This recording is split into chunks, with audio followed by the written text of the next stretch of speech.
Mayam sigi video si mayam Manipur top channel gi update tawjabane aduga handak laiba vacancy sina Manipur state ki oina lakpane Manipur gi state ki laiba vacancy si mayam high court ki oina lakpane sa ado mathang sisu online de apply tawni online de apply tawbugi facility fange mayam online de direct apply tawbi yare sigi form se ko high court ki aduga mathang haijaraki mayam vacancy sina kayano eligibility criteria sina karino class kya pu pass tawba darkar tai sahi kya pu oini form je kamai submission tawni haibana matangdu mathang haijaraki mayam haidi eligibility criteria manungda leiragadi mayam sujoi soidana apply tawsinbiyo Manipur state government na lawba post niga aduga mayam video si skip tawdabida loifu yengbiyo haidi gyan tadaba khottaba yarosu comment box ta haibiro aduga sungsoi soidana sigi direct link my official website tagi tholakpa link si ai direct adum ai si video sigi description da hapsaram ge mayam ko sungsoi soidana khangdragadi comment box atum tawbiro mateng adum tawjage aduga mayam ahan basi laiba post se mayam post vacancy na singba haidi vacancy wise loina pithoe salary pay scale gi matang na loina pithoe mayam ko aduga sida loin hire mayam to post se mayam ani thona lae Manipur Judicial Service Grade 1 haiba mane Manipur Judicial Service Grade 1 on hire co terminus with 14 Finance Commission Award magi pay scale salary gi matang na suma sida hire mayam sida palle ko kita palle adagi kanogi matang na sire number of posts my vacancy se which may increase area si increase orakpagi kano laire general SC ST OBC MP M laire ko mayam smaina my vacancy wise pibesi mayam sida loina laire mayam yengbiro vacancy si yambudi yamde yamdraga ju sagumba Manipur state ki oina thabak korakpa sidi mayam yamna tangna thokpanina adum apply tawsinbiyo mayam eligibility oiragadi aduga sidasu chauna haire mayam karamba matamda application je thaduino khotuino haiduko aduga website ju sida pire the website ki kali ki sumda wabigano mayam ai direct link hapake video sigi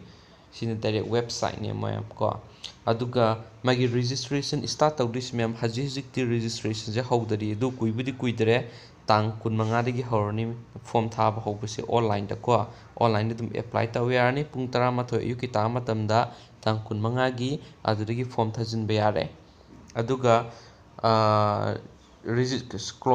closing of online registration and submission of application form sina aroiba numitna tang 13 tha manga ko around adum tha makhai tha adugi sang pire moi form thabi matamse aduga ma emika laktuba numitse dum pithoe sigi onward hairiye tang taret ki tha taruk ki 2019 da 11 am onward hai mai ko emika chidala ani dugu download tawbi yarni aduga sigi my notification numbers ma'am ohora mani ngasai mamang utkibudo mu puthorake notification thokpa numbers sida shulaies khangda biyarsu ma'am dum comment box thang biro ko kano ton silaire maru oibisi ma'am si yenghoro tang kya dagina kya pubo form thajin diba tang kya dagina hawduino haibna singbise the ma'am sungsoi soidana ai adum ma'am ningsingna boina video mak thagatraga su ko si video singangadi ai comment oina pin taronge si video sida oirsu haidi ma'am ningsingna ba ko aduga mathang pire my copy to marwoi besing point sing do khanga la harake natra video siam sang adu me amoksum sing asai vacancy wise to my detail for the post of Manipur Judicial Service Grade 1 post my vacancy ai matang do ne pire pay scale matang na pire adu eligibility criteria gi matang du su ko eligibility class kya po pass to bukanguna oigedabano haibadu sida here must be a holder of degree in a law of a recognized university ko degree pai ba kangu oigedaba the mathang loina pire ma'am si adum muning biro pabiro isana ko aduga sahi gi matang da jo haire must not be below 35 years hari ko and not more than 45 years hai ꯆꯍꯤꯒꯤ ꯃꯇꯥꯡꯗꯁꯨ ꯃꯌꯥꯝ ꯁꯤꯗ ꯂꯣꯏꯅ ꯄꯤꯔꯦ direct ꯑꯗꯨꯝ ꯏꯁꯥꯅ download ꯇꯧꯔꯒ ꯌꯦꯡꯕꯤꯔꯣ ꯍꯥꯏꯗꯤ ꯏꯁꯥꯅ ꯍꯦꯟꯅ ꯈꯪꯅꯕꯀꯣ aduga mode of application se sida haire only through online by using the website www.hcmimpal.nic.in si website sida dum thajin bayarni aduga mayam si direct website sida dum video gi description da pamge adu examination fee si mayam si examination fee se pay tawdragadi exam thaba yawba yaroi daineba ko aduga say examination fees su only online na katang pay tawduba ma'am aduga mai khena ba application fee so haire ma'am sida general kangu OBC kangu gida kya ba lising maga satre aduga AC gumba ST gumba gana lising maga sani kha aduga in case any fee shall not be refunded the candidate who have applied and paid fee earlier in the year 2015 and 16 as per earlier notification मैं मरु ओइबे सिदा हाना हायरे हाना form थजिन गिबो Kongu 2015 16 दको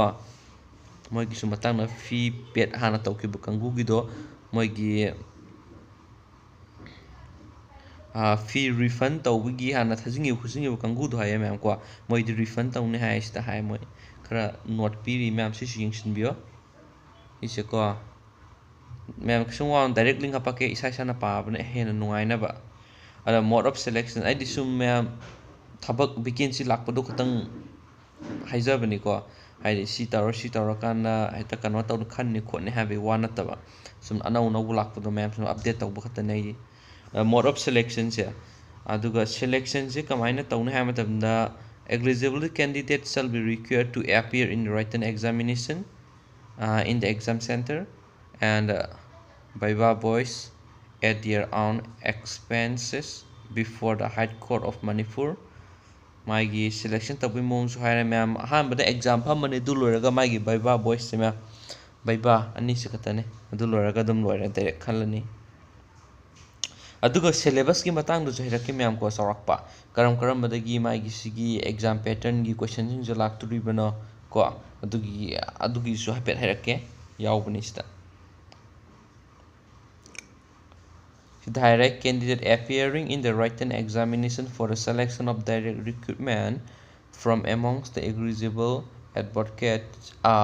must secure 50% higher ratio of 1.3 total number of vacant posts by bagi matang do higher mark percentage 40% jagudaba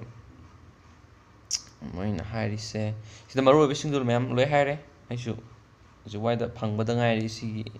थबक अनौब लाक्पैसे ma'am को अदुना फजन सु पादरे अदु मरु ओइबो सुंदु सु तंग हायरके तुम अदुगा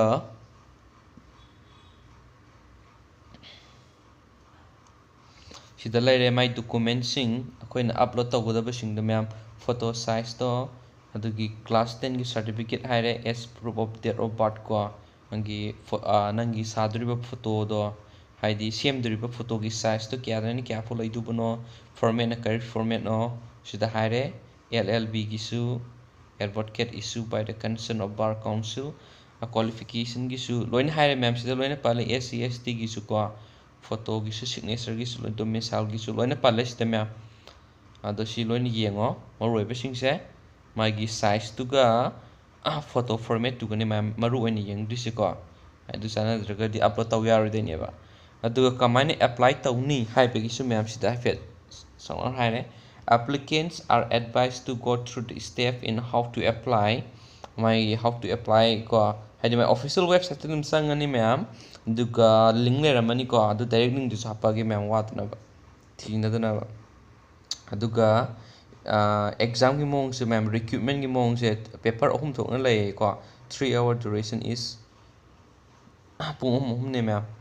general awareness in English ki ko maksama pung ahum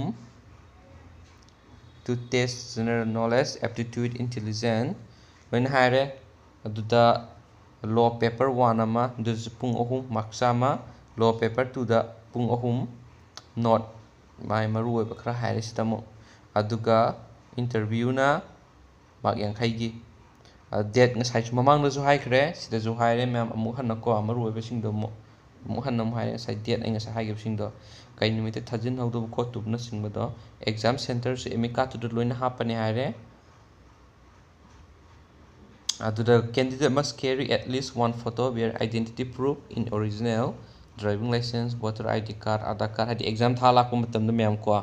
काउदबिदा Aadhaar card कुंबा कैगुंबा हाइदि ID कार्ड मदे पाइरो हाबि सागि प्रूफ पाइना काउदबिदा सि याउद्रदि मु पेरा कादुनि एग्जाम थाबदम द मोबाइल फोन गुंबा करिगुंबा इलेक्ट्रॉनिक को अदु पोजीशन पुशन बदो यादि सिदि एग्जाम खुदि मकेनि थिंग लेरबने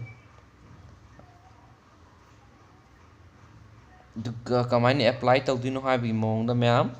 सिदा अमुक हाइरे मोइ डायरेक्ट वेबसाइट की हाइबसे मैम ऑफिशियल वेबसाइट संगनी अदुगा न्यू रजिस्ट्रेशन थाबा लेरमनी सिनि रजिस्ट्रेशन तौसिलनी रजिस्ट्रेशन तौबो मतमदा आइने वीडियो साबो खुदिंगी दुम हाइबदे मैम इसा इसा ना हुजि सिजिनबा ईमेल हापियु सिदासु हाइरेक्तो मोबाइल फोन नंबर हापियु हाइरे को पाउ फोटो फुजिन तौरसु अमाबु तौरसु रजिस्ट्रेशन आईडी सु पासवर्ड सु मोइ लोइ पिरक्तुइनेबा थारक्तुइनेबा ईमेल आईडी दसु फोन नंबर दसु थारक्तुबा अदु अतोपा नंग सिलेक्शन तौ लोइर मतुंगना पाउ फाउनिंगगसु नोइ सिदा कांटेक्ट तौरक्तुइनेबा अदुना सि इसा इसाना सिजिनबा फोन नंबर अमसु ईमेल हापियोबा सि सुंजो सोइदबिदा अदु लोइरगा इ रजिस्ट्रेशन तौ लोइरबा मतुंगदा मैम वांगाम दे खतंग सेंगद्रे मैम को सगादे अदुगा रजिस्ट्रेशन तौ लोइरबा मतुंगदा नंग रजिस्ट्रेशन आईडी ने पासवर्ड ने नंग फंगनेबको अदुदो नंग लॉगिन तौरनी अदुगा अप्लाई तौरनी अमुको अप्लाई नाउ दो संगनी दुग एप्लीकेशन फॉर्म द थजिलनी नंग ऑल द इंफॉर्मेशन नंगी थगलनी थजिलनी फोटो के ngase हाइकिबा चे सांग लोइन अपलोड तौरनी अदुगा कंप्लीट ओइरे अदुगा फी पेमेंट जो तौदु मैम फी पेमेंट जे मैम काउनी तौबसे मैम सी काउरगदी एग्जाम सी थजिन में फॉर्म थजिन में खोट पे अम्ब कानाद्रे मैम अदुगा सिदा मैम लाइरे सर्टिफिकेट मेनगदब सिंगदो नंगी मिंग को कई सिना सिंगबा सिदा हापे डेट ऑफ बर्थ कई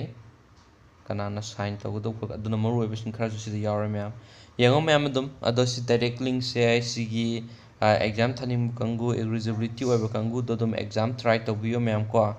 डायरेक्ट आई सिगी वीडियो सिगी तुम थागलागे जि अदुगा डायरेक्ट लिंक दो हापा अगे मैम अदुगा सिगी पीडीएफ फाइल सिगी डायरेक्ट लिंक दो हापा अगे को अदुगा वीडियो यंगबैदमक्ता मैम थागतसरी and thank you so much guy and see you on my next video. Okay, bye bye.